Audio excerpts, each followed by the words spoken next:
La question de relater ou non ces images se pose forcément. Comment on détermine ce qu'il faut montrer, ce qu'il faut cacher? Certains peuvent dénoncer une forme de propagande. Où est-ce que se trouve la juste mesure?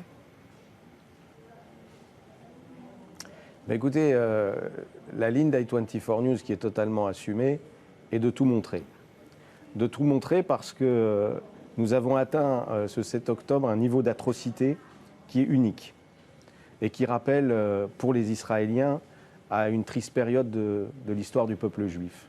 Et donc d'avoir un média aujourd'hui qui soit capable et qui diffuse dans le monde entier toutes ces images et qui montre la réalité de ce qui s'est passé, c'est très important. Et je dois dire que i24 News s'est transformé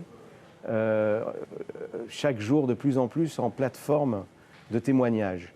Alors vous savez, il y a les médias qui peuvent donner la parole essentiellement ou principalement à l'armée israélienne. Il y en a d'autres qui vont plus se concentrer à donner la parole aux partisans du Hamas ou de la cause palestinienne. Et puis il y a un média comme le nôtre qui préfère donner la parole à ceux qui ont vécu, ceux qui ont survécu, ou même des personnes qui ont eu un comportement héroïque ce jour-là.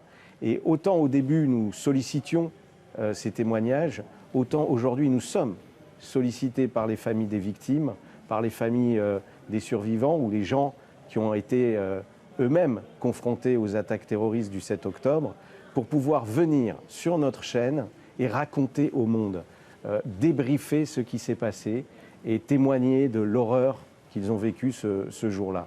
Et je crois que le meilleur moyen de raconter ce conflit, c'est de donner la parole à ceux qui ont vécu ce 7 octobre.